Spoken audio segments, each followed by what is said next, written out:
দর্শক স্বাগত ৭ দিনে। আজকে ৩০শে সেপ্টেম্বর জাতীয় কন্যা শিশু দিবস, কিন্তু অত্যন্ত দুঃখজনক ঘটনা হচ্ছে এর ঠিক আগের দিন অর্থাৎ গতকালকেই কুষ্টিয়ায় ৪ জন কন্যা শিশু নিহত হয়েছে একসঙ্গে। তাদের নাম হচ্ছে মিম, তানজিলা, মারিয়া, জুথি, এবং এর মধ্যে তানজিলা এবং মারিয়া হচ্ছে 2 বোন। তারা মসজিদ থেকে কোরআন শরীফ পড়ে বাসায় ফিরছিল এবং রাস্তায় মাইক্রোবাসের চাপায় তাদের মৃত্যু হয়। খুবই মর্মান্তিক এই ঘটনাটি দিয়ে আজকে শুরু করতে চাই এই কারণে যে আমরা শিশুদের জন্য আমাদের সড়ককে কতটা নিরাপদ করতে পারছি বা পারলাম। এবং বিশ্ব স্বাস্থ্য সংস্থার যে global status report on road safety 2023 অর্থাৎ গত বছরের রিপোর্ট, সেখানে বলা হচ্ছে যে বিশ্বে প্রতি বছর প্রায় 11,90,000 মানুষের মৃত্যু হয় সড়ক দুর্ঘটনায়, বা তারা এটিকে সড়ক দুর্ঘটনা বলে না, বলে যে রোড ক্র্যাশ, মানে এক ধরনের হত্যা।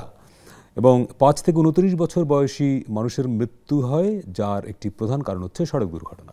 তাহলে আমরা আমাদের সন্তানদের জন্য, শিশুদের জন্য কী ধরনের সড়ক ব্যবস্থা বা কী ধরনের পরিবহন ব্যবস্থা গড়ে তুলতে পারলাম বা পারছি, যে কারণে একদিনে 4টি ফুটফুটে শিশু রাস্তায় মারা গেল? এই প্রশ্নের উত্তর খুঁজতে চাই। আমাদের সঙ্গে অনলাইনে আজকে 4 জন অতিথি যুক্ত আছেন। বুয়েটের শিক্ষক, তিনি অ্যাক্সিডেন্ট রিসার্চ ইনস্টিটিউটের সঙ্গে যুক্ত কাজী সাইফুন নেওয়াজ।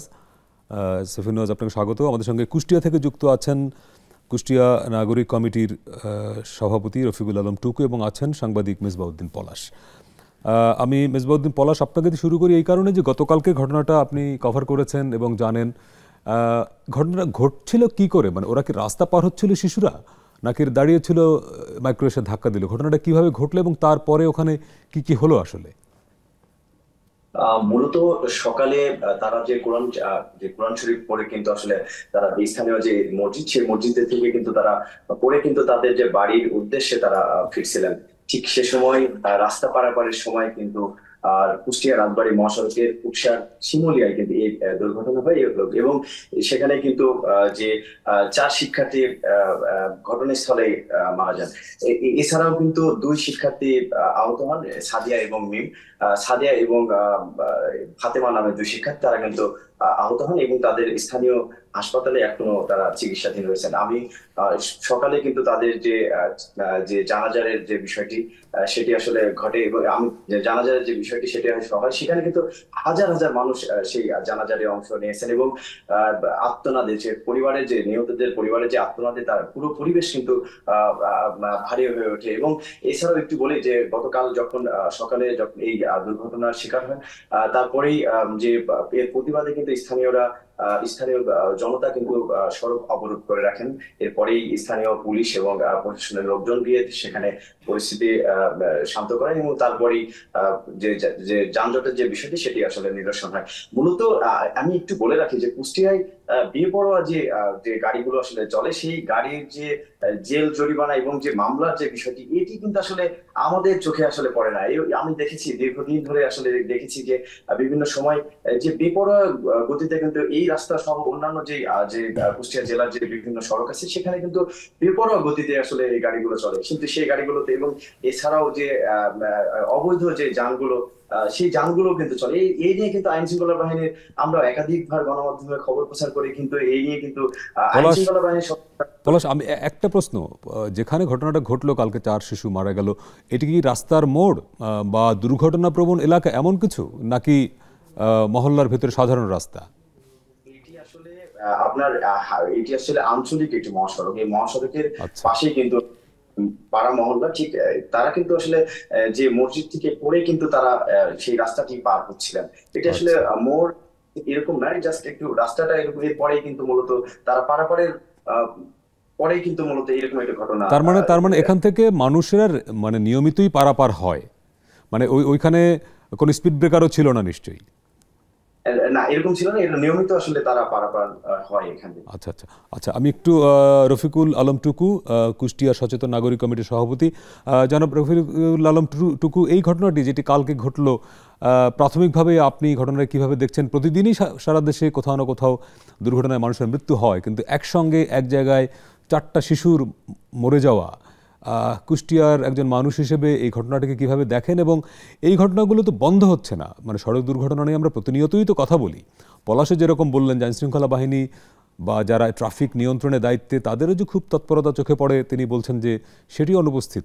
সব মিলিয়ে এই কালকের ঘটনাটিকে আপনি কিভাবে মূল্যায়ন করবেন? ধন্যবাদ আপনাকে।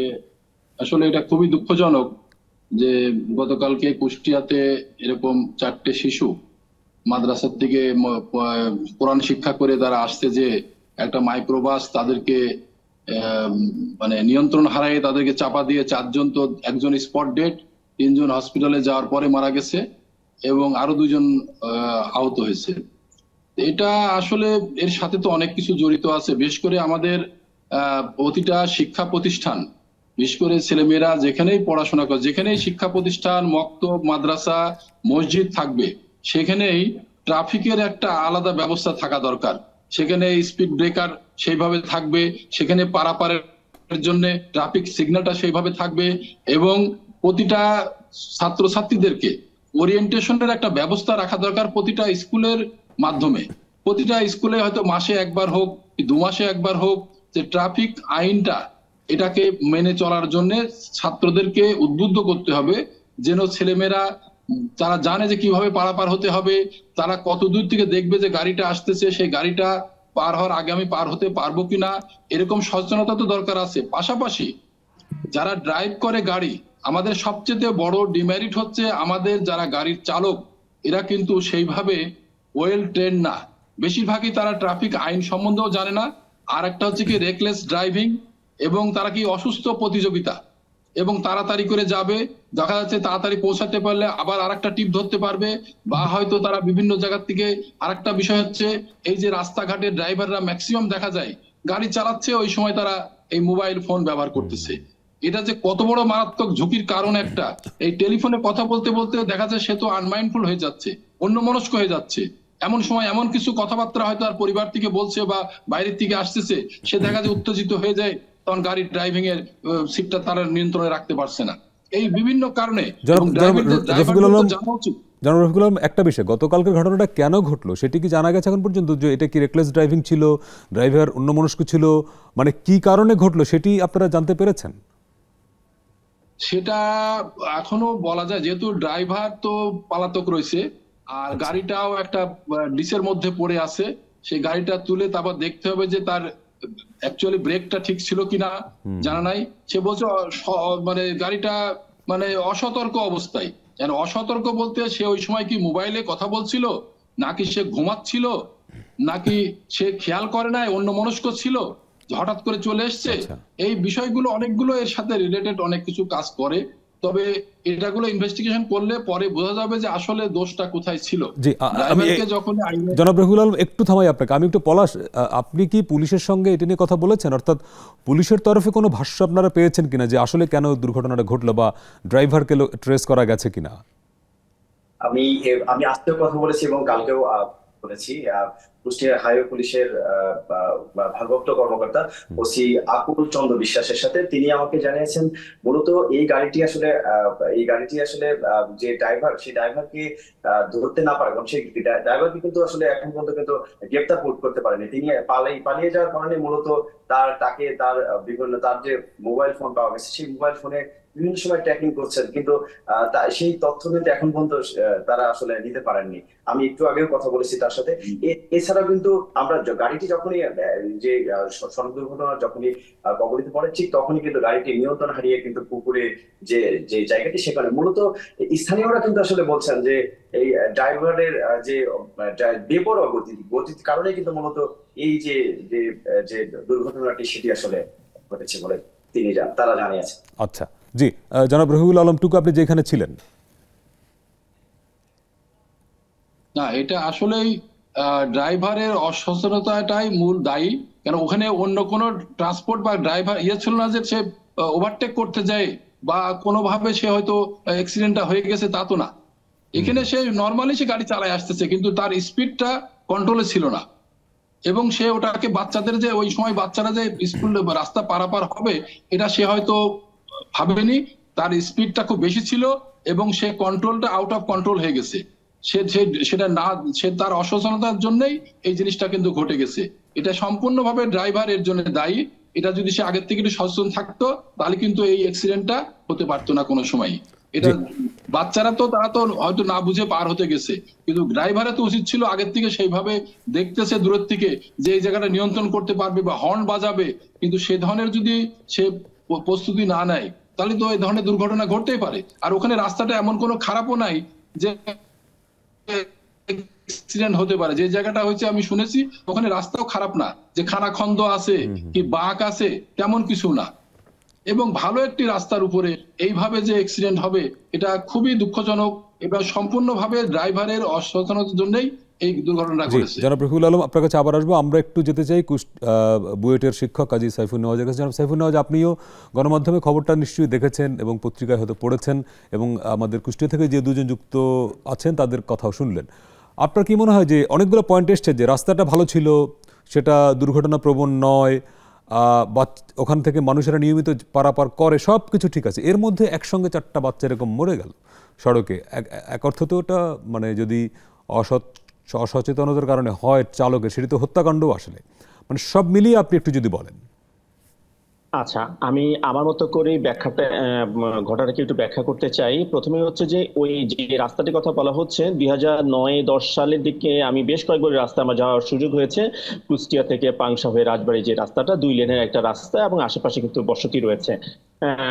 তো এখন জানি না প্রায় 8-10 বছর আগে এখন কি অবস্থা, বাট এইরকম একটা কন্ডিশন যে 2 লেনের, চাইলেই কিন্তু হঠাৎ আপনি যদি রাস্তাটা ক্রস করতে চান আপনার কিন্তু প্রায় 10 থেকে 12 কদম দিলেই আপনি রাস্তা পার হয়ে যেতে পারেন, এরকম একটা কন্ডিশন। 1 নম্বর পয়েন্ট। এবার আসেন সময়গুলো নিয়ে। দেখেন কয়েকটা পয়েন্ট আমি পত্রিকা থেকে যতটুকু জেনেছি তার মধ্যে কয়েকটা পয়েন্ট আমি একটু উল্লেখ করতে চাই। প্রথমে হচ্ছে দুর্ঘটনাটি ঘটেছে 7:15টায়। এখানে যদি আমার কোনো তথ্য ভুল হয়ে থাকে আমার যারা সকাল 7:15টায় সকাল 7:15টায় দুর্ঘটনা ঘটেছে, 1 নম্বর পয়েন্ট। সেকেন্ড পয়েন্ট হচ্ছে যে যাত্রী যারা ছিল তারা কোনো একজন আত্মীয়কে বিদেশ থেকে এসেছে, তাকে তারা রিসিভ করে তারা চুয়াডাঙ্গার দিকে যাচ্ছিল। একটু খেয়াল করে দেখেন, একটু তারা ব্যাক ক্যালকুলেশন করি আমরা। 7:15টায় যদি কোনো একটা দুর্ঘটনা ঘটে থাকে তাহলে এই গাড়িটা মাইক্রোবাসটা আপনার হয়তোবা নদীটা পার হয়েছে আরো প্রায় 40 মিনিট আগে বা 1 ঘন্টা, এবং অর্থাৎ প্রায় 6টা নাগাদ সে পার হয়েছে। 6টা নাগাদ যদি পার হতে হয় তাহলে সে মানে এই পারে এসেছে আরো হয় 1 ঘন্টা, ধরলাম 5টা। তা আমি ঢাকা থেকে সে স্টার্ট করেছে যাত্রী নিয়ে, আরো 3 ঘন্টা যদি ব্যাক করে চলে আসি, রাত 2টা বাজে সে এয়ারপোর্ট থেকে যাত্রী নিয়ে, আমার ধারণা 1টা থেকে 2টার মধ্যে সে এয়ারপোর্ট থেকে যাত্রী নিয়ে স্টার্ট করেছে। এবার আসেন, এখানেই শেষ না ঘটনাটা। সাধারণত যেটা হয়, এটা যাত্রীদের ইন্টারভিউ নিলে ভালো বলা যাবে। সাধারণত যদি আমরা কোনো একজন আত্মীয়কে যে কিনা দেশে বাইরে থেকে আসছে তাকে যদি রিসিভ করতে যাই, ইউজুয়ালি গাড়িটা কিন্তু ওই এলাকা থেকে ভাড়া করা হয়। তো যদি এই গাড়িটা যদি সেই অঞ্চল থেকে ভাড়া করা হয়, অর্থাৎ চুয়াডাঙ্গা থেকে, তাহলে কিন্তু ওই চালক স্টার্ট করেছে কিন্তু সে এয়ারপোর্ট থেকে ফেরত আসছিল, যদিও রাত 10টা বা 12টা বা 1টা নাগাদ হতে পারে, কিন্তু সে কিন্তু যদি এটা হয়ে থাকে যে ওই আত্মীয় স্বজনরা ওই এলাকা থেকে গাড়িটা ভাড়া করে নিয়েছে, অর্থাৎ এই চালক অন্তত পক্ষে সকাল 10টা বা 11টায়, অর্থাৎ এর আগের দিন সকাল 10টা বা 11টায় সে হয়তো তার জার্নিটা স্টার্ট করেছিল, সে আত্মীয়স্বজনকে নিয়ে এয়ারপোর্টে গিয়েছে। আর এয়ারপোর্টে জানেন আপনি দেশে বাড়ি থেকে আসলে অন্তত পক্ষে 2 থেকে 3 ঘন্টা সময় লাগে সব ক্লিয়ারেন্স করে আসতে। এরপরে একটা, অর্থাৎ আমি যে পয়েন্টটা ইন্ডিকেট করতে চাচ্ছি সেটা হচ্ছে এইখানে চালকের কিন্তু টানা একটা জার্নি ব্যাপার চলে আসছে। 1, 2 হচ্ছে যে যদি আমি ধরেও নেই যে গাড়িটা তারা হয়তো এয়ারপোর্ট থেকে ভাড়া করেছে, তাও কিন্তু চালক স্টার্ট করতে করতে তার ব্যাক ক্যালকুলেশন করে আমার যেটা মনে হচ্ছে অন্তত 12 থেকে 1টা তারা স্টার্ট করেছে, অর্থাৎ পুরো রাতটাই কিন্তু চালক চালাচ্ছিল। এখন ইউজুয়ালি যেটা হয়, যারা বড় গাড়ি চালায় তারা কিন্তু আসলে রাতে ট্রাভেল করে অভ্যস্ত। মাইক্রোবাসের চালকরাও যে অনভ্যস্ত তা না, তবে এই ব্যাপারটা খুব কম হয়ে থাকে যে তারা আসলে নাইট ড্রাইভ করে, অনেকেই আসলে অভ্যস্ত থাকে। আমার কাছে মনে হচ্ছে যে এখানটা কারণ সকালবেলা তো ভোরের একটা মানে ভোরবেলার মানে একটা এনভায়রনমেন্টটাই থাকে একটু কজি, অর্থাৎ একটু ঘুম ঘুম চলে আসে। এটা হতে পারে যে মানে সারা রাত যেহেতু সে একটু চালাচ্ছিল, ভোরের বেলা একটু ফাঁকা রাস্তায় স্ট্রেট সেকশন সে হয়তো একটু ড্রাউজিনেস চলে আসতে পারে। কারণ হচ্ছে যে যেটা জেনেছি যে সে কিন্তু বাম পাশ থেকে পুরো রং সাইড অতিক্রম করে এসে বাচ্চাদেরকে মেরে দিয়েছে। আচ্ছা, অর্থাৎ এখানে আসলে সাইফুন নওয়াজ খুবই আনলাকি। অনেক গুরুত্বপূর্ণ পয়েন্ট আপনি রেজ করছেন, এটা নিয়ে আরো কথা বলতে হবে। একটা ছোট্ট বিরতি থেকে ফিরছি, আপনার কাছে আবার আসবে। দর্শক, আজকে কুষ্টিয়ায় গতকালকে যে 4 জন শিশু নিহত হলো রাস্তায় মাইক্রোবাসের ধাক্কায়, সেটি নিয়ে কথা বলছি। ওভারঅল বাংলাদেশের সড়ক নিরাপত্তা, বিশেষ করে শিশুদের জন্য আমাদের সড়ক ব্যবস্থাপনা নিয়ে কথা বলছি। একটু পরে ফিরছি, সঙ্গে থাকবেন।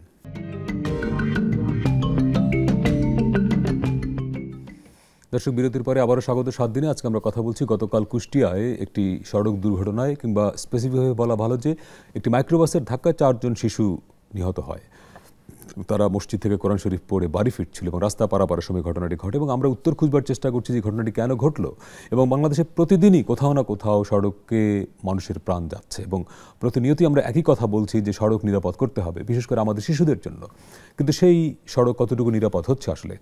বিরতির আগে আমাদের সঙ্গে ছিলেন বুয়েটের শিক্ষক কাজী সাইফুন নওয়াজ। জনাব সাইফুন নওয়াজ, আপনি অনেকগুলো গুরুত্বপূর্ণ পয়েন্ট রেজ করছিলেন, যে জিনিসটি আমরা অনেকদিন ধরে আলোচনা করছি, যে একজন চালক তিনি যদি হাইওয়ে বাসে ড্রাইভার হন, এবং সরকার বোধহয় একটা টাইমও ঠিক করে দিয়েছিল যে একটানা কত ঘন্টার বেশি তিনি গাড়ি চালাতে পারবেন না, কতটুকু চালানোর পরে তিনি বিশ্রাম নেবেন, গাড়িতে 2 জন ড্রাইভার থাকতে হবে, অনেক নির্দেশনা কিন্তু ছিল। কিন্তু আপনিও আপনার প্রাথমিক পর্যবেক্ষণে বললেন যে কালকে যে ঘটনাটি ঘটলো, আপনি ধারণা করছেন বা আপনার পর্যবেক্ষণ যে ড্রাইভার হয়তো দীর্ঘ সময় টানা ড্রাইভ করেছেন, হয়তো তিনি ঢাকায় এসে আবার ব্যাক করছিলেন, একটা ঘুম ঘুম ভাব ছিল। যেই সময়টা মারা গেল ভোরে, তখন একটু ড্রাউজিনেস আসে। এইটা তো খুব কমন, মানে অ্যাক্সিডেন্ট যতগুলো হয় ভোরের দিকে, মধ্যরাতে, শেষ রাতে, তার কারণ কি এই যে ড্রাইভারের ঘুম ঘুম আসা? দেখেন, ইউজুয়ালি আমরা যত হিস্টোরিক্যাল ডেটা অ্যানালাইসিস করে যতটুকু দেখি যে দুর্ঘটনা ঘটার টাইমগুলো হচ্ছে একটু ভোরের সময় অথবা একটু রাতের বেলা, এই সময়গুলো, এবং এবং ছুটির দিনগুলোতে দেখা যাচ্ছে যে দুপুর থেকে রাত 8টা থেকে শুরু করে 12টা পর্যন্ত, মানে এই টাইম প্যাটার্নটা ইউজুয়ালি ফলো করে থাকে। কেন? কারণ ইউজুয়ালি কিন্তু এই সময়গুলোতেই যারা হচ্ছে নাইট টাইম ড্রাইভ করে তার একটু হয়তো বা ঘুম একটা বড় কারণ থাকে রাতের বেলা দুর্ঘটনা ঘটার ক্ষেত্রে। আর সাধারণত রাতে যারা চালায়, আপনি একটু খেয়াল করে দেখবেন বড় বড় বাসগুলো দুর্ঘটনা সিরাজগঞ্জের পরে হয়, বা সিরাজগঞ্জের দিকে পরে ওই রাস্তাটা বেশি হয়। কেন? কারণ রাতে যারা রাত 11টা 10টায় স্টার্ট করলো ঢাকা থেকে, ওরা সিরাজগঞ্জে বা কাছাকাছি গিয়ে একটু হালকা স্ন্যাক্স বা একটু 15-20 বিশ্রাম নেয়, কোনো একটা হোটেলে খাওয়া দাওয়া করে, এরপরে যখন স্টার্ট করে খাওয়া দাওয়ার পরে 2টা 3টার দিকে একটু ঘুম ঘুম চলে আসে, ততক্ষণে কিন্তু সিরাজগঞ্জের পরে ওই রাস্তাটুকু কিন্তু আসলে একটু 2 লেনের 4 লেন থেকে 2 লেন হয়ে গেছে। ফলে ওই জায়গাগুলোতে কিছু কিছু দুর্ঘটনা, মানে বেশিরভাগ সময় কিন্তু দেখা যাচ্ছে ওই সময়টাই হয়। কেন বলছি বারবার, টাইম প্যাটার্নটা খুব ইম্পর্টেন্ট, যে আসলে কখন হচ্ছে। আমি শুধুমাত্র গতকালে যেটা ঘটেছে সেটা ধরে বলছি না, ইউজুয়ালি কিন্তু এই সময়গুলোতেই দুর্ঘটনার প্যাটার্নটা বেশি থাকে, পিকটা বেশি থাকে।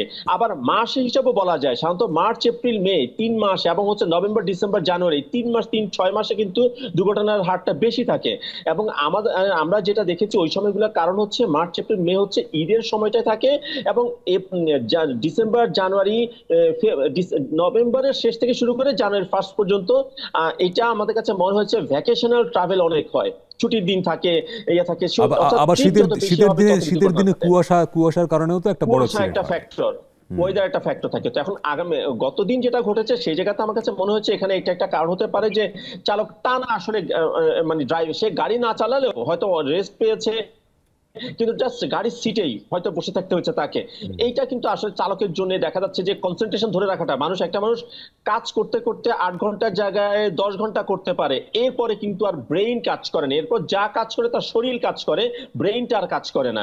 ওই দেখা যেতে পারে যে হয়তো বা একটু ঘুম চোখে একটু বা সে অসতর্ক হয়ে কিন্তু দুর্ঘটনা ঘটাতে পারে। এবং খুব দুঃখজনক যে ঠিক ওই গতকালকে যেখানে চালকের হয়তোবা ঘুম ঘুম লেগেছে বা কোনো কারণ নিয়ন্ত্রণ হারিয়েছে, ঠিক ওইখানেই 4টা বাচ্চা ছিল। মানে এটা আসলে এমন হতে পারতো সে খাদে পড়ে গিয়েছে বা অন্য কোনো কিছু হতে, বাট এই 4টা বাচ্চা আসলে এটাও খুবই দুর্ভাগ্যজনক। 1 2 হচ্ছে, যদি আমাকে বলতে বলেন এরকম সিচুয়েশন তো বাংলাদেশে আরো অনেক আছে, তাহলে আমরা কি কালকে এরকম একটা সিচুয়েশন ঘটবে সেটার জন্য অপেক্ষা করব, নাকি এটার জন্য করণীয় গুলা?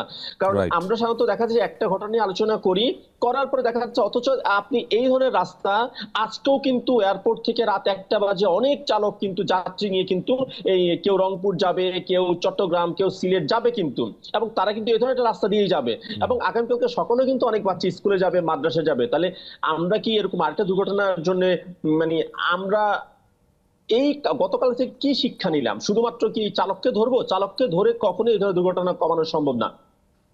দেখেন, আমি কিছু ইন্ডিকেটরের কথা বলি। ফার্স্টে যদি আপনি যদি আমরা আলোচনা করি যে আসলে দুর্ঘটনা মানে আমাদের দেশে বা বাচ্চাদের নিরাপত্তা ব্যবস্থা কেমন, তো সেই জায়গা থেকে আমাকে কিছু বেঞ্চমার্ক ঠিক করতে হবে। বেঞ্চমার্ক গুলা কিরকম হতে পারে? ধরেন অন্যান্য দেশে কি হয়, অন্যান্য দেশে কিন্তু একটা বাচ্চা যখন আপনি স্কুলে যায়, স্কুলে পড়াশোনা শেখানোর আগে তারা কিন্তু দেখবেন একজন গাইড দিয়ে শেখায় কিভাবে রাস্তা পার হতে হবে, কোন জায়গা দিয়ে পার হতে হবে, কিভাবে গতিটা আপনার বুঝবে একজন চালকের, যে সে কোথায় আছে, কত দূরে আছে, এবং তাদেরকে প্র্যাকটিস করানো হয়। আমরা প্রায় বিভিন্ন ছবিতে দেখি যে আসলে একজন গাইড একটা সাইন নিয়ে যাচ্ছে, পেছনে 8-10টা-15টা বাচ্চা কিন্তু যাচ্ছে, তাদেরকে শেখায়। আমাদের দেশে কিন্তু এখানে কোনো সিস্টেম এখনো পর্যন্ত আসে নাই। ফার্স্ট। সেকেন্ড হচ্ছে স্কুল জোন বলে একটা টার্ম আছে, স্কুল জোন, অর্থাৎ যে কোনো এডুকেশন ইনস্টিটিউট যেখানে বাচ্চাদের আনাগোনা থাকবে তারা ভালনারেবল। তো তাদেরকে নিরাপদ শুধু বাচ্চারা সঠিকভাবে হাঁটা শেখানে বা চালকদেরকে সতর্ক করলেই আসলে হবে না, বরং আমার স্কুল জোন ব্যাপারটা হচ্ছে কি স্কুলের আশেপাশে বা শিক্ষা প্রতিষ্ঠানের আশেপাশে আমাকে গতি নিয়ন্ত্রণের ব্যবস্থা করতে হবে। কারণ অনেক অসতর্ক চালক এরকম আসতে পারে, আমাকে গতি নিয়ন্ত্রণের জন্য গতিরোধক হতে পারে, হাইওয়ে হলে রাম্বল স্ট্রিপ বলে একটা ব্যাপার রয়েছে সেটা থাকতে পারে। এই ব্যাপারগুলো আমাকে রাখতে হবে এবং গতিসীমা মানছে কিনা সেটা মনিটরিং করতে হবে। তো আমাদের ইউজুয়ালি দেখা যায় জাতীয় মহাসড়কে কিন্তু আসলে এই ধরনের কনসেপ্ট গুলো আমরা অ্যাপ্লাই করছি না। সেই জায়গাতে এটা হচ্ছে আঞ্চলিক মহাসড়ক, যেখানে 2 লেন একটা রাস্তা অহরহ কিন্তু এটা এখানে দেখা। আমি তো আগেই বলেছি, তো আমি ক্রস করে দেখেছি, এখানে তো স্থানীয় একজন আছেনই, 8 থেকে 10 পা অতিক্রম করে কিন্তু আপনি চলে যেতে পারেন, রাস্তা ক্রস করতে পারেন। ফলে তার মানে গাড়িটা খুবই দ্রুত গতি সম্পন্ন ছিল। খুবই ছোট রাস্তা যখন 8-10 কদমে পার হওয়া যায়, সেখানে যখন একসঙ্গে 4টা বাচ্চা নিহত হলো, তার মানে গাড়িটা যথেষ্ট দ্রুত গতি সম্পন্ন ছিল। ডেফিনেটলি এটা প্রপার ইনভেস্টিগেশন যারা করবেন তারা হয়তো এই ব্যাপারগুলোতে আরো খেয়াল করার চেষ্টা করবে যে আসলে গতি, চালককে যদি পাওয়া যায় সে কিছু ক্লু দিতে পারে। জনাব সাইফুল নওয়াজ, আমি আপনার এই জায়গা থেকে একটু জনাব রফিকুল আলম টুকুর কাছে একটু অন্য প্রসঙ্গে যাই। জনাব টুকু, একটা বিষয় ধরেন, এই যে এলাকাটায় ঘটনাটা ঘটলো আপনার কুষ্টিয়া শহরে, এরকমের তো ঘটনা আরো আগে নিশ্চয়ই টুকটাক ঘটেছে যেখানে বাচ্চারা নিহত হয়েছে। এখন আপনি অনেকগুলো করণীয় জায়গায় ছিলেন, যে মানে একজন শিশুকে কি করে রাস্তা পারাবার শেখাবেন। এই যে বাচ্চারা মারা গেল কালকে 4 জন, তাদের ফ্যামিলির অবস্থা আমরা বুঝি, তাদের কি কত দুর্বিষহ, কিন্তু আপনার কি মনে হয় যে পারিবারিকভাবে এই এডুকেশনটা আছে যে সন্তানকে কি করে রাস্তা পারাপার মানে করানো শেখানো যায়, বাবা মা মিলে? এই প্র্যাকটিস কি আপনি কখনো দেখেন? এই সচেতনতার অভাব, ধন্যবাদ আপনাকে। এই ধরনের সচেতনতার অভাব আমাদের মধ্যে খুবই বেশি রয়েছে। তার ভিতরে বিশেষ করে যারা একটু শহরের থেকে যারা দূরে থাকে তাদের ভিতরে এই ধরনের সচেতনতা তারা বাচ্চাদেরকে শেখায় বলে আমার মনে হয় না। তবে এটা অবশ্যই স্কুল থেকে, যে স্কুল বা মক্তব যেখানেই ছেলেমেয়েরা পড়াশোনা করবে সেখানে ট্রাফিক সিগন্যাল তো থাকবেই, সেখানে পারাপারের জন্য নির্দিষ্ট সেই যে কোনো স্কুল হলেই সেখানে তার ট্রাফিক কন্ট্রোলের কাছে তারা হাইওয়ে ট্রাফিককে বলবে যে এখানে একটা ট্রাফিক সিগন্যাল দেন আপনারা, যাতে গাড়ি ঘোড়া আসলে পারে তারা অন্তত নিয়ন্ত্রণ করে গাড়িটা চালায়। প্লাস প্রতিটা বাবা মাকেই এই ধরনের তো অবশ্যই শিক্ষানো দেওয়া উচিত, যেহেতু তাদের সাথে কোনো গার্ডিয়ান নাই, তারা ছোট ছোট শিশুরা একা একাই তারা স্কুলে যাচ্ছে, অতএব একা একা যখন ছেড়ে দিচ্ছে তাকে অবশ্যই রাস্তা পারাপার এবং কিভাবে যাবে এটা কিন্তু তার পরিবার থেকে শিখাই দেওয়া উচিত। সেটা হয় না। আমাদের দেশে তো আমরা প্রতি বছর দেখতেছি যে প্রতিনিয়ত রোড অ্যাক্সিডেন্ট হচ্ছে, এবং আমাদের দেশে যতগুলো রোড অ্যাক্সিডেন্টে মারা যায় তো বেশিরভাগই দেখা যাচ্ছে যে রাস্তায় এই সমস্ত অসতর্কতার কারণে। বিভিন্ন কারণ আছে এর ভিতরে, শুধুমাত্র ড্রাইভারদের দোষ তা না, এখানে তো আমাদের ট্রাফিক আইনেরও দোষ আছে। আমরা ট্রাফিক আইনও মানি না, ড্রাইভারদের সেভাবে প্রশিক্ষণও দেওয়া হয় না, অসুস্থ প্রতিযোগিতা আছে। উনি যে বলেন এই যে মানে বিভিন্নভাবে অর্থর দিকে একটা ঝোঁক আছে, যে আমরা টিপ নিয়ে যাব, সকালে এসে আবার যাব, একটা ড্রাইভার কতক্ষণ ড্রাইভ করতে পারবে? তার তো একটা সার্টেন একটা লিমিট থাকতে হবে। যে রফিকুল আলম টুকুর একটু বোধহয় নেটওয়ার্কটা বিচ্ছিন্ন হয়ে গেছে। আমরা আসবো আপনার কাছে, আবার আরেকটা বিরতিরও সময় হলো। দর্শক, আরেকটা ছোট্ট বিরতি নিয়ে ফিরছে, একটু পরেই সঙ্গে থাকবেন।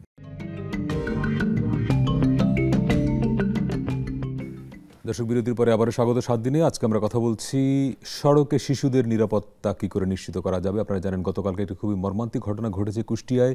একসঙ্গে মাইক্রোবাসের ধাক্কায় 4 জন শিশু নিহত হয়েছে। আমরা এই ঘটনাটি ধরে আলোচনা করছি আজকে, যে শুধু শিশু না, ওভারঅল সড়কের নিরাপত্তা নিশ্চিত করবার ক্ষেত্রে আমাদের ম্যানেজমেন্টগুলো আসলে কী এবং কেন সড়কে প্রাণহানি থামানো যাচ্ছে না। আমাদের সঙ্গে সুইজারল্যান্ডের জেনেভা থেকে যুক্ত হয়েছেন গ্লোবাল রোড সেফটি পার্টনারশিপের তাইফুর রহমান। তাইফুর রহমান, আপনাকে স্বাগত। আপনাকে এই পার্টে পেয়ে ধন্য মনে করছি যে আপনাকে বাংলাদেশে এলেও পাওয়াও কঠিন, কিন্তু এখন বিদেশ থেকে ঠিকই আপনাকে যুক্ত করে ফেলেছি। তারপরে আপনি গতকালের ঘটনাটা দেখেছেন নিশ্চয়ই, পত্রিকায় পড়েছেন হয়তো। এটা ধরে একটু যদি বলেন যে আমাদের দেশে শুধু শিশু না, যে কোনো নাগরিকের জন্যই সড়ক নিরাপদ করবার জন্য যেসব ব্যবস্থাপনার কথা আপনারা বছরের পর বছর ধরে বলছেন, কতটুকু বাস্তবায়ন হচ্ছে আসলে? কারণ কয়েকদিন পরপর তো একই ঘটনাই তো ঘটে। ধরেন সাইফুন নেওয়াজে বলছিলেন যে গতকালকে 4টা শিশু মারা গেল, আগামীকাল আর একটা ঘটনা ঘটবে। একই আলোচনা চলবে কিনা আসলে? ধন্যবাদ আমিন ভাই আমাকে যুক্ত করার জন্য। অনেকদিন পর আপনার সাথে কথা হচ্ছে। দুঃখজনক ঘটনাটা নিয়ে আলাপ হচ্ছে। আমি এই নির্দিষ্ট এই ঘটনাটার উপরে খুব বেশি আলোকপাত না করে একটু সার্বিক দিকটা আলাপ করি। যেহেতু আমি বুঝতে পারছি যে এতক্ষণ এটা নিয়ে আলাপ হচ্ছিল এবং সাইফুন নিয়াজ ভাই আছেন, উনি বিষয়ে বিশেষজ্ঞ, এই ধরনের কেসকে অ্যানালাইজ করার অনেক পারদর্শিতা ওনার আছে। সো ওই মানে নির্দিষ্ট এই ঘটনাটায় না গিয়ে আমি একটু মূল সমস্যাটায় দৃষ্টিপাত করি, যেটা যে সমস্যার কারণে এই ঘটনাগুলো ঘটছে। এবং আপনি যেটা বলছেন যে অনেক কথা আমরা বলছি, বছরের পর বছর সেটা বাস্তবায়ন হচ্ছে কিনা, হচ্ছে না। আশা করি এক সময় হবে। তবে যে কথাটা আমরা বলেই যাচ্ছি, বলতেই থাকবো, সেটা হচ্ছে যে এই ঘটনাগুলো, এই যে দুঃখজনক ঘটনাগুলো প্রতিনিয়ত ঘটছে, এইটা একটা নিরাপদ সড়ক ব্যবস্থা আমরা তৈরি করতে পারিনি বলে করছে। এবং যতদিন আমরা এই ব্যবস্থা, নিরাপদ সড়ক ব্যবস্থা, আমরা সেফ সিস্টেম বলি, সেটা গড়ে তুলতে না পারবো, ততদিনে এই ধরনের ঘটনা ঘটতে থাকবে আনফরচুনেটলি। এবং এই আলোচনাগুলো আমরা করতে থাকবো। আমরা যদি একটু মানে সার্বিকভাবে দেখি, নিরাপদ সড়ক ব্যবস্থা বলতে আমরা আমরা আমরা কি বুঝি। সেখানে নিরাপদ সড়ক পরিবহনের যে অবকাঠামো সেটা থাকবে, যে গাড়িগুলো চলে সেটার নিরাপদ হতে হবে, যে মানুষ আমরা যারা সড়ক ব্যবহার করি আমাদের নিরাপদ আচরণের বিষয় আছে, আইনের বিষয় আছে, তার প্রয়োগের বিষয় আছে। এবং সর্বোপরি গতি একটা খুব গুরুত্বপূর্ণ বিষয়, যে কোন অবস্থায়, কোন গাড়িতে, কোন রাস্তায় কোন গতিটা নিরাপদ, সেইটাকে বাস্তবায়ন করাটা খুবই গুরুত্বপূর্ণ। এই সবগুলো মিলিয়ে যদি আমরা একটা নিরাপদ ব্যবস্থা করতে পারি, তাহলে এই ঘটনাগুলো ঘটবে না, এই আলোচনাগুলো আমাদের করতে হবে না। আমি একটু যদি এই ঘটনাটাতে একটু আসি, আমি বুঝতে পারছি যে এটা একটা আঞ্চলিক মহাসড়কের পাশে একটা মসজিদ, সেখান থেকে বাচ্চারা কোরআন পড়ে ফিরছিলেন, তো পথে এই ঘটনাটি ঘটে। আপনি যদি সেফ সিস্টেমের দিক থেকে তাকান, তাহলে অনেকগুলো ঘাটতি এই ঘটনাটাতেই দেখতে পাবেন। একটা হচ্ছে যে এভাবে একটা মহাসড়ক, আঞ্চলিক হোক মহাসড়ক, তো ওখান থেকে দ্রুত গতিতে গাড়ি চলে, এমন অবকাঠামো থাকাই উচিত না যে এখান থেকে শিশুদের পারাপার হতে হয়। যদিও হতেও হয়, তাহলে এমন অবকাঠামোগত ব্যবস্থা থাকতে হবে যাতে এই ইন্টারাকশনের যে রিস্ক সেটা কমে আসে। বাচ্চারা বা পথচারীরা যেন এক্সপোজ না হন এই গাড়ির গতির সাথে। দ্বিতীয়, যদি আপনি দেখেন যে গাড়ির এই ধরনের জায়গা যেখানে মানুষের যাতায়াত হয়, মানুষ রাস্তা পারাপার করে, একটা স্কুল আছে বা একটা মসজিদ আছে, একটা বাজার আছে, এইরকম জায়গায় স্পিড লিমিটটা খুব ইম্পর্টেন্ট এবং সেইটাকে প্রয়োগ করা খুব জরুরি। এখন পুরো রাস্তায় আপনার একটা স্পিড লিমিট থাকতে পারে একটা মহাসড়কে, কিন্তু যখনই এই জায়গাগুলো আসবে সেখানে গতিসীমা 30 কিলোমিটার বেশি হওয়া উচিত না, যেখানেই মানুষের সাথে ইন্টারাকশনের সম্ভাবনা আছে। আমি কতগুলো উদাহরণ দিচ্ছি, যদি এভাবে দেখেন, আমাদের দেশের গাড়িগুলোর নিরাপত্তার কথা যদি বলি, যে মাইক্রোবাস এখানটাতে ইনভলভ, মাইক্রোবাসগুলোর যদি নিরাপত্তা ফিচার আমরা দেখি, সেটা কতটা নিরাপদ, কতটা ভালোভাবে ব্রেক করতে পারে ইত্যাদি, এগুলো যদি দেখি, তাহলে এই ধরনের কোনো পলিসি বা বাস্তবায়নের তো কোনো আমাদের মাথাতেই এগুলো নেই। এটা তো অনেক অনেক অ্যাডভান্সড পলিসির বিষয়। এবং গতির বিষয়টা আমি বলেছি। আর যেটা হচ্ছে যে আইন এবং আমাদের আপনাদের একজন আলোচক গতির বিষয়ে বলেছেন যে গতিসীমা সেটাকে প্রয়োগ করা হচ্ছে কিনা। সব মিলিয়ে যদি দেখেন, আপনি সেফ সিস্টেম অ্যাপ্রোচ যদি বলি বা একটা নিরাপদ সড়ক ব্যবস্থার কথা বলি, তাহলে তার সবগুলো ক্ষেত্রেই এখানে ঘাটতি আছে, আপনি যদি এই উদাহরণটাই দেখেন। তো আমরা যতই সচেতনতা, যতই মানুষকে বোঝানোর চেষ্টা করি, কোনো কিছুই কাজ করবে না যতক্ষণ না পর্যন্ত আমরা একটা সিস্টেম ডেভেলপ করতে পারবো। এবং এখানে একটা মিথ আমি একটু অ্যাড্রেস করতে চাই। যেমন এইরকম ঘটনা যখনই ঘটবে, আমরা এই আলোচনাগুলো করব, এবং যখন বিশেষ করে একজন নীতি নির্ধারকের কাছে যাব, তারা বলবেন একটা কথা যে সচেতন করেন, মানুষকে সচেতন করেন। আমি এই জায়গাটা সবসময় বলি, আমি এক ধরনের ক্রুসেডেই আছি এটা নিয়ে, এই বিষয়ে কথা বলার জন্য, যে নীতি নির্ধারকরা তাদের যে দায়িত্ব সেইটাকে শিফট করেন আমাদের উপরে এবং বলেন যে মানুষকে সচেতন করেন। মানুষকে সচেতন করে শুধু মানুষকে সচেতন করে তার আচরণ পরিবর্তন হবে এবং আর কিছু করতে হবে না, এরকম করে সড়ক নিরাপদ পৃথিবীর কোথাও করা যায়নি, কোথাও করা যাবেও না। তো এই সুযোগে আমি এই কথাটাও বললাম, কারণ আপনি যখনই এটা নিয়ে আলাপ করবেন, একজন নীতি নির্ধারককে নিয়ে আসবেন, তখনই এই কথাটাই আমরা শুনবো যে মানুষকে সচেতন করতে হবে। আমরা সেটার পরিবর্তে একটা নিরাপদ ব্যবস্থা গড়ে তোলার দিকে নজর দেই, যে নিরাপদ ব্যবস্থা গড়ে তুললে মানুষের ভুল করার সুযোগই কমে যাবে। মানে মূল জায়গাটা তো মানুষ, আমরা সড়ক ব্যবহারকারীরা মানুষ, তো আমরা তো ভুল করবোই, আমরা যতই সচেতন থাকার চেষ্টা করি তারপর ভুল করব।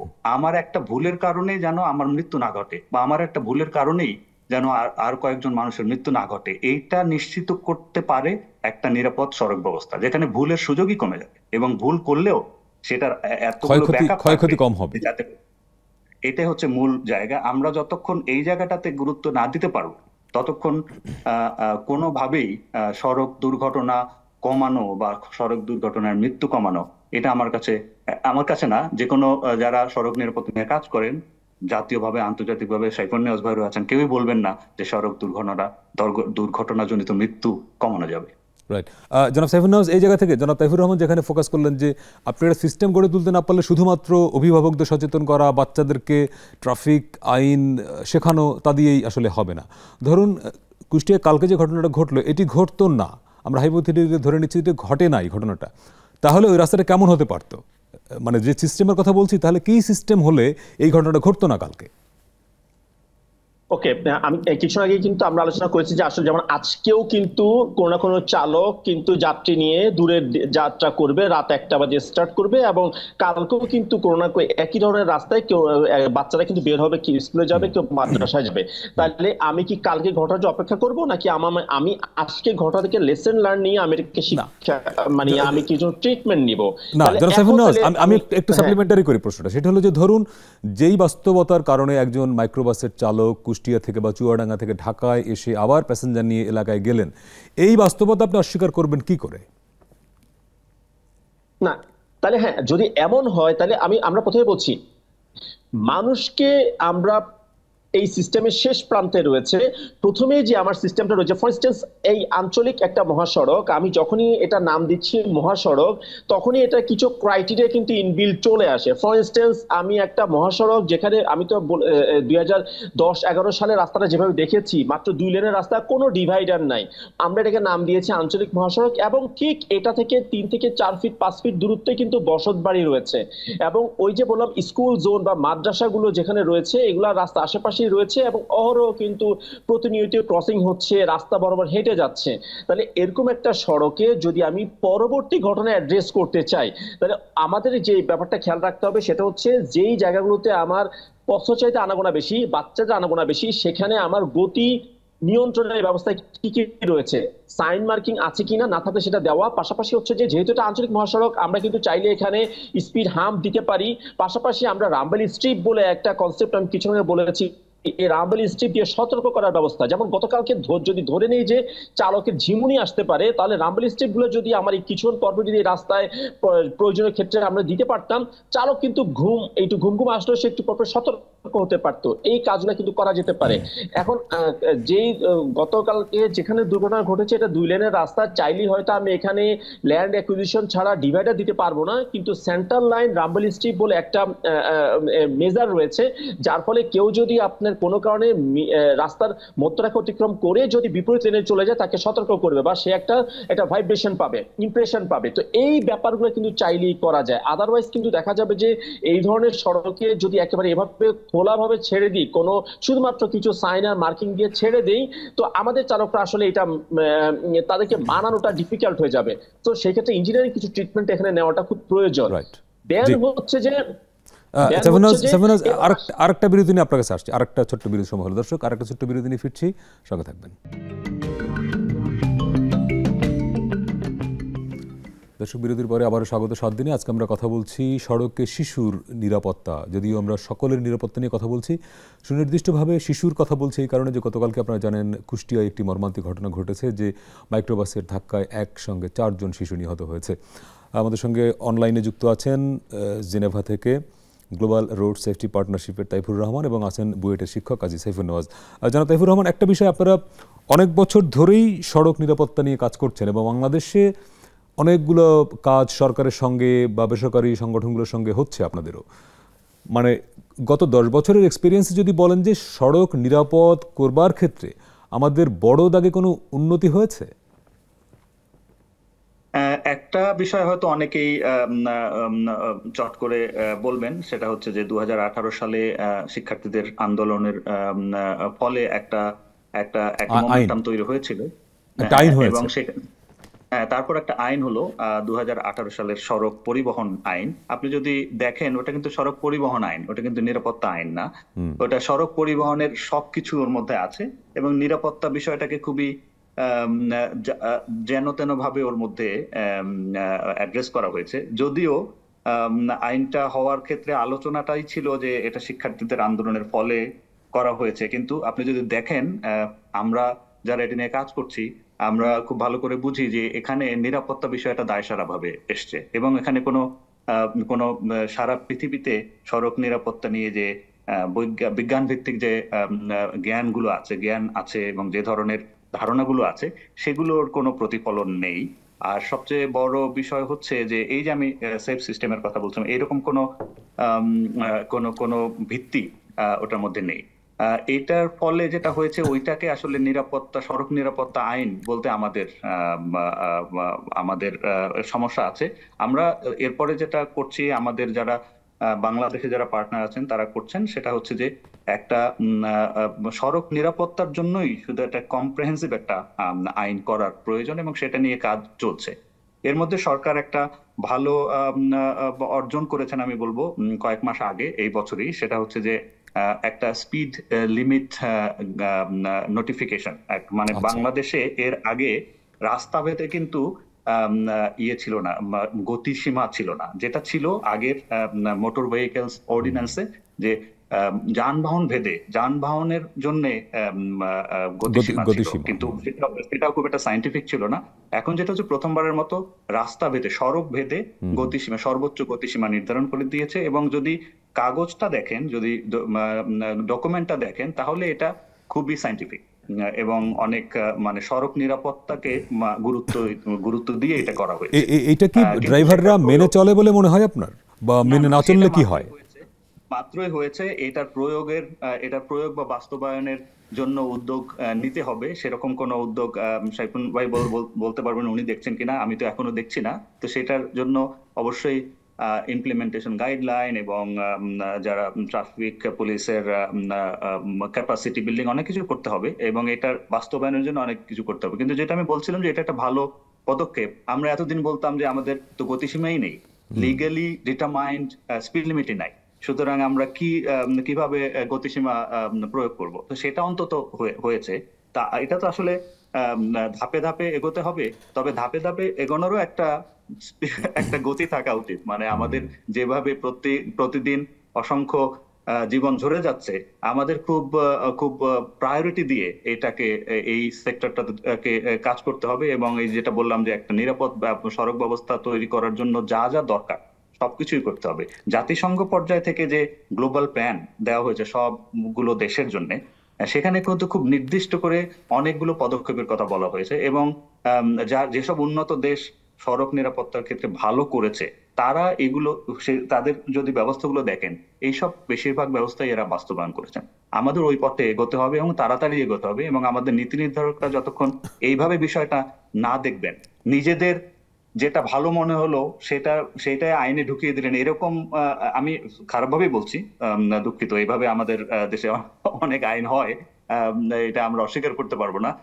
মানে সারা পৃথিবীতে এই বিষয়ে জ্ঞান আছে, সেই জ্ঞানের উপর ভিত্তি করে যেগুলো প্রমাণিত যে এই সব ব্যবস্থা নিলে এটা কমবে, এইরকম বিষয়গুলোকে নিয়ে আইনটা করতে হবে। এটা আপনি সবাই কিন্তু, যেহেতু এটা আমাদের খুব জীবন ঘনিষ্ঠ, আমরা মনে করি সবাই এই বিষয়ে আমরা এক্সপার্ট এবং আমি জানি যে এটা করলে এইভাবে যদি করে আইন করি তাহলে সেটা কখনো কার্যকর হবে বলে মনে হয় না। সুতরাং আমাদের একটু দেখতে হবে যে সেফ সিস্টেম কি বলে, জাতিসংঘের যে প্ল্যান সেটা কি বলে, সেখানে খুব সুনির্দিষ্ট প্রেসক্রিপশন দেওয়া আছে, সেগুলোকে নিয়ে আমরা আইন নীতি কাঠামো করতে পারি কিনা এবং বাস্তবায়ন করতে পারি কিনা। জি, জনাব সাইফুন নওয়াজ, একদম শেষ করতে হচ্ছে আমাদের, আপনি 1 মিনিটে যদি একটু যুক্ত করেন, একদম কনক্লুশন রিমার্ক 1 মিনিটে। আচ্ছা, যেটা হচ্ছে আমাদের সড়ক দুর্ঘটনার হারটা কিন্তু কমছে না, বাড়ছে। কারণ আমি চট্টগ্রাম শহর নিয়ে গত 7 বছর ডেটা নিয়ে কাজ করে দেখেছি যে 2017 সালে পার মিলিয়ন পিপলে যা দুর্ঘটনা ছিল 2023 সালে সেটা 36% বেড়েছে। অর্থাৎ এটা একটা শহরের জন্য বলছি, চট্টগ্রামের, এটা কিন্তু পুরো দেশের জন্য আমরা বলতে পারি যে আসলে দুর্ঘটনার হারটা বাড়ছে। তো বাড়ার জন্য কিন্তু দেখেন তাইফুর ভাই এবং কয়েকটা পয়েন্ট উল্লেখ করেছেন। স্পিড একটা বড় ফ্যাক্টর। স্পিড আমরা শুধু গাইডলাইন বা হচ্ছে গতিসীমা দিলেই হবে না, সেটাকে মানানোর জন্য আমার ইঞ্জিনিয়ারিং মেজার যেমন প্রয়োজন, এনফোর্সমেন্টের প্রয়োজন। দ্বিতীয় হচ্ছে আমার আর কিছু ব্যাপার রয়েছে, হেলমেট স্ট্যান্ডার্ড এখনো ঠিক করতে পারিনি, হেলমেটের স্ট্যান্ডার্ডটা ঠিক করা প্রয়োজন, কারণ মোটরসাইকেল একটা ভালনারেবল রোড ইউজার গ্রুপ। এবং সর্বোপরি পথচারীদেরকে নিরাপত্তা দেওয়ার জন্য আমাদেরকে অবশ্যই রাস্তায় যদি পথচারী পারাপারের ব্যবস্থা না থাকে, যদি ওয়াকিং ফ্যাসিলিটি না থাকে, পর্যাপ্ত স্পেস না থাকে, তাহলে আমাদের সেগুলো এস্টাবলিশ করতে হবে। কারণ আঞ্চলিক মহাসড়ক হলো, সেখানে পাশে অন্তত শোল্ডারটা ঠিক আছে কিনা এটাকে আমাদের এস্টাবলিশ করতে হবে, যাতে হাঁটতে গেলে ওই জায়গাটুক মানুষ পায়। আদারওয়াইজ কিন্তু দেখা যাবে এখনো পর্যন্ত আমাদের যে সিচুয়েশন রয়েছে এটা কিন্তু আসলে কমানোর জন্য কোনো ব্যবস্থা নাই, বরং সেটা ডে বাই ডে গাড়ি বাড়বে, কনফ্লিক্ট বাড়ার সম্ভাবনা রয়েছে। অনেক ধন্যবাদ জনাব কাজী সাইফুন নওয়াজ এবং জনাব তাইফুর রহমান। দর্শক, আমরা যেটি প্রত্যাশা করি যে আমরা এরকম অনুষ্ঠান আসলে করতে চাই না যে আমাদের সন্তানরা রাস্তায় দুর্ঘটনায় মরে যাবে এবং তারপর তাদেরকে নিয়ে আমাদের আলোচনা করতে হবে। এবং বছরের পর বছর ধরে সড়ক নিরাপত্তা নিয়ে কথা হচ্ছে, অনেক উদ্যোগের কথা আমরা শুনি, নানা আইন নীতির কথা শুনি, কিন্তু শেষ পর্যন্ত প্রতিনিয়তই আমরা আবার একই রকম খবরই প্রতিনিয়ত পাই। ফলে আমরা চাই যে সড়কে এই মৃত্যু, এই প্রাণহানি বন্ধ হবে এবং সেজন্য রাষ্ট্রের অনেক দূর যেতে হবে। ভালো থাকবেন।